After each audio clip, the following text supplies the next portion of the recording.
Hello. Hey, Sandra. Hey, Nat. Thanks so much for joining us, everybody. Today, we are talking about exposing the hidden reality and specifically using the power of your vote. I Mm, bring you today my very good friend Sandra Wint, and Hello. I'm Annette Garstag. Sandra, go ahead and introduce yourself. Tell us more about you. I am I'm a coach, and I specifically work with women who are going through periods of burnout, or they are kind of confused about what they want to do next because where they are, they've done everything they should have done to get there, and it just doesn't feel like they're doing what they were meant to do. So So I true. help them figure it out. I help them to figure out what they want to really be doing. Yes. I love that. I love that about you. And that's Thank you. how we complement each other so well. Mm, I'm Annette Garstock. I'm a career reinvention coach, and I work to empower women to reinvent their career, discover their professional purpose, and redefine success, and actually guide them through the process of job seeking and moving that forward when perhaps they've been scared to do so in the past. mm. And I'll just take one little segue and say oftentimes we switch jobs, right? Mhm. Because we've been in a position for a long time, or maybe haven't been in a position where we could move. Mm, And then we realize, oh, we've got the same problems we had at our old. yes. Yes, switching jobs is only a part of the equation. It is not a magic wand that you wave at your career and it fixes everything. Um, but we've been trained to do that, right? Yes. Because that's easy. And it does give you a bit of a honeymoon stage, right? Yes. And you have this freedom where the burden of the last job is no longer with you. But if we don't fundamentally figure out what we want and we don't set clear boundaries when we walk into a new place, it's going to be much of the same. And usually by the time the 90th day comes around, you're like, what did I do? I copied and pasted my old job into a new place, Copy and paste it. Ooh, I like that. and not in a good way, Sandra. No, exactly. And I I think this is part of another larger discussion that we will eventually have, I know. Uh, but I was thinking about there are, and it kind of ties into what we're talking today Yeah. about there are issues that are ours, right? And that are going to be the same at every position that we go to because we own those things and those are things that we need to fix. But there are also systemic issues Mm, that have nothing to do with that. And oftentimes we as women take on those systemic issues as our own. And yeah. so part of the work that I know we both do is trying to help women figure out what part of it is ours to own and fix. And one part of it is that's just that place and it's a little messed up and you need to move on, versus what part of this is really systemic and it happens everywhere. Yes. Yes. And I think that brings us to our topic today. Yes. And the reason it was so important for us to talk about the power of your vote in voting and taking that as a serious responsibility as a citizen and also to other women. Oh, hey, Shannon's online with us. Hey, Woo! Shannon. Hi, Nice Shannon. to see you.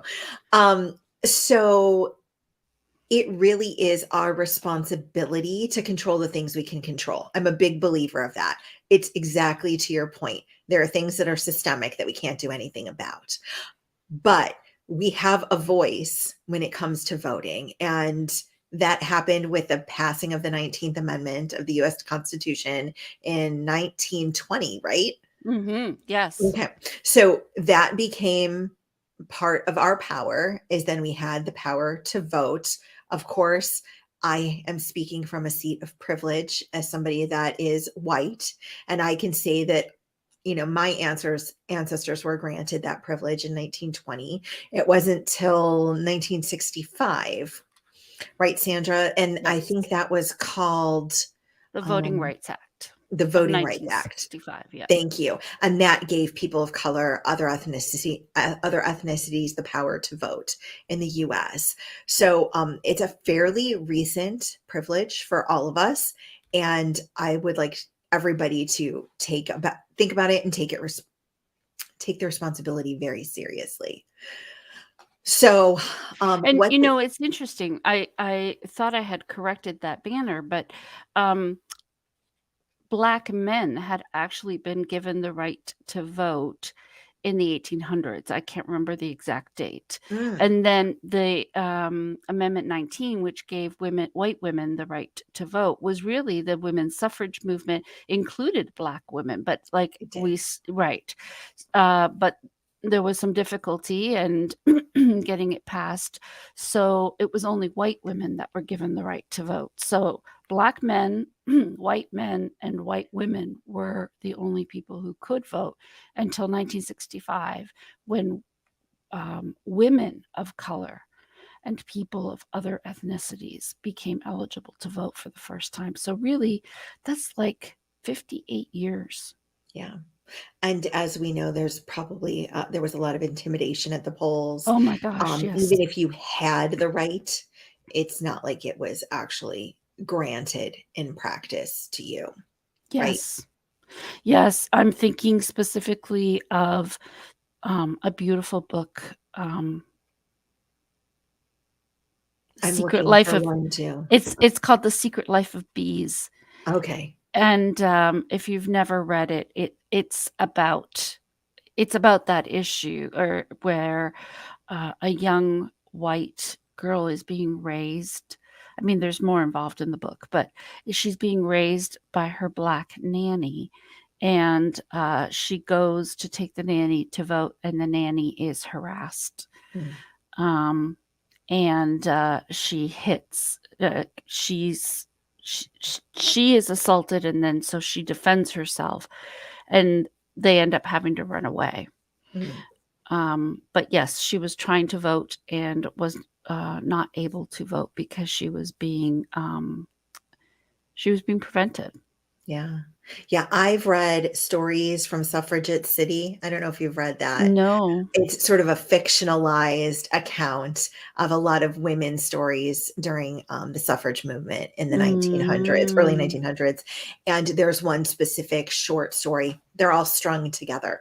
Really good book. It's a good listen. They're strung together by common themes, and like the characters sort of interact. They're all at a big rally in New York City. And one of the women specifically, because there was Black women that came to be part of the movement, and they were actually asked to step aside Yes. and not to make waves in the bigger Yes. overall movement. Right. Again, this is a fictionalized account, but they then, if you do the research, you can find the woman that they're talking about. Absolutely. Really The very interesting. name of that book is Suffrage City? The stories from Suffragette City. My Stories friend from Laura Leach recommended it to me. It's a good one. Suffragette. It's a yellow cover. MJ Rose is the author that it's attributed to, but it's a bunch of authors, Is and that they're how short you spell it? stories. Mm, mhm. It's Suffra. The rest you have right. Oops. So today, the issue that's at stake in Ohio, and please, if you're joining us from outside of Ohio, tell us in the comments where you are and if today's a special election or a voting day for you. But the issue up today is a proposed constitutional amendment to the Constitution of Ohio. And that amendment this is the exact verbiage. I'm going to read it to you. Elevating the standards to qualify for an initiated constitutional amendment and to pass a constitutional amendment. So I did some research. I'm going to tell you from my basic knowledge. I am not an attorney. I am not a politician, but I'm going to tell you my basic understanding is that they are going to move the ability for Ohioans to make a change to the to the Constitution by having a majority vote to now requiring a 60% majority minimum to make a change. So currently the law is 50% plus one vote to pass something. And then instead of getting your signatures at 3% of the population in half Ohio counties, 44 counties, you would then be required to put something on the ballot to make a change. 5% of the population in the county of all 88 counties. That's a big responsibility. And you also don't have Shannon's give me validation that I'm correct. Thanks, Shannon. And then the current law gives you 10 additional days to get more qualifying votes should you need it. And that part is being stricken altogether. So, Sandra, we have the language if people want to read it. You have till 7:30 p.m. this evening to get to the polls in person and vote on this. It's a special election. And the reason that this is so important, at least the reason I feel it's so important as a woman, is that in November, there's already going to be an issue about the right for abortion on the Ohio ballot. So if we pass this constitutional amendment, we would then need 60% of the vote to pass that resolution instead of just 50% plus one vote. So, if as women we are truly going to be free, I feel that we need to vote no to this amendment. I'm curious about your thoughts, Sandra. Oh my gosh. Absolutely huge NO with like a capital N and a capital O. And I feel very strongly about our right to choose what is right for us. I don't feel anybody should impose their views and their morals on others. Right. And I mean, that goes both ways, right? So I feel that this is going to get me into sticky water, but let me just go to this point. I feel that if we really value the life of a child, that there would be funding behind programs that would support that child once it was born. And we don't have those.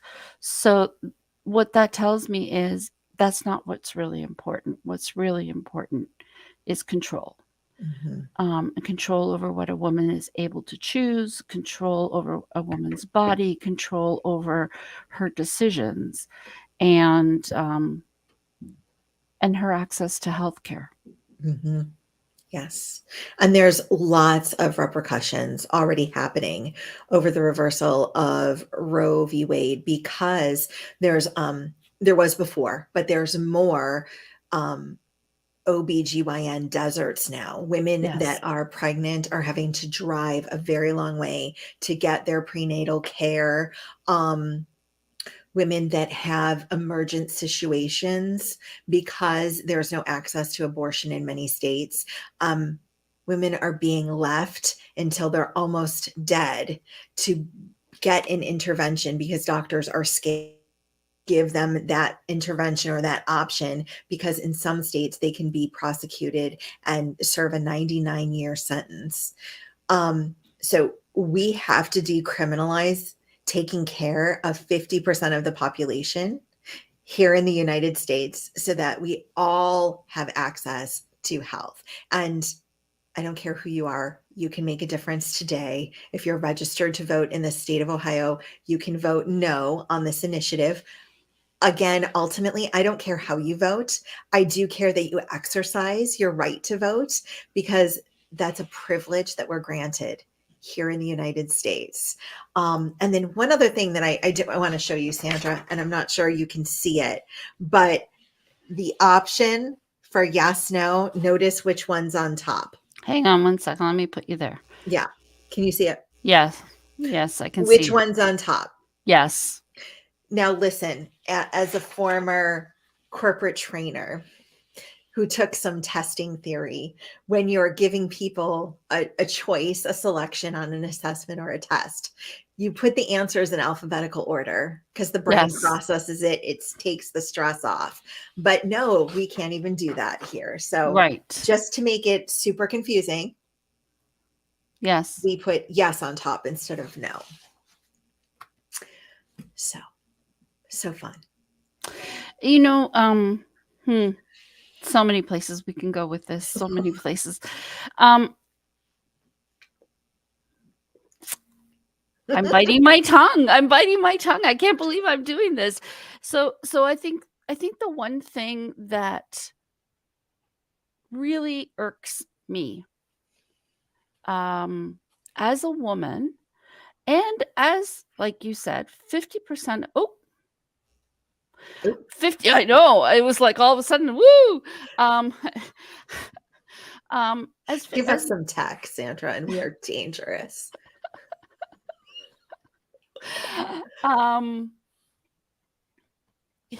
Yeah. So, as more than 50% of the population, right? Um, it's interesting that the things that we argue about are related to a woman and a woman's body. So, for example, when Hobby Lobby, which I will never walk into, was fighting the affordable, Healthcare. the Affordable Care Act's insistence or the ability to fund contraceptives, um, which are an important part of women and the labor market and having women be able to choose when to become pregnant and all kinds of things. Yeah. When they were fighting that, they weren't arguing about Viagra. They weren't. No, they weren't. Right. And so that is a challenge, right? That's a challenge of being treated still as less than for who we are. So, yes. So Annette had recommended a book to me Mhm. a couple of weeks ago when we were talking about this, and it's called Invisible Women. And I had just gotten it from the library, so I was on a long drive this weekend and was listening to the book. And I thought it was interesting that what uh, the author said was that we can trace this male becoming the standard when we talk about the male identity as being the standard when we talk about humanity, back to Aristotle, who basically said that women um,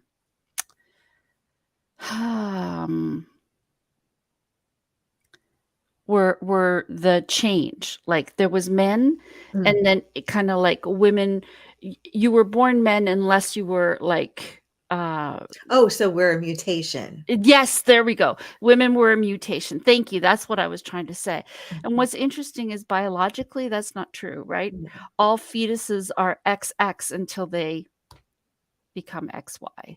So Mhm. it's actually the male hormone that is the male chromosome that is actually the mutation. Mhm. Interesting. So Shannon says she's already voted. I find it disturbing that politicians are changing the constitution of our state in order to push forward the initiatives that they want, and that takes away our rights as citizens of our country rights. We as women have only had for a short time.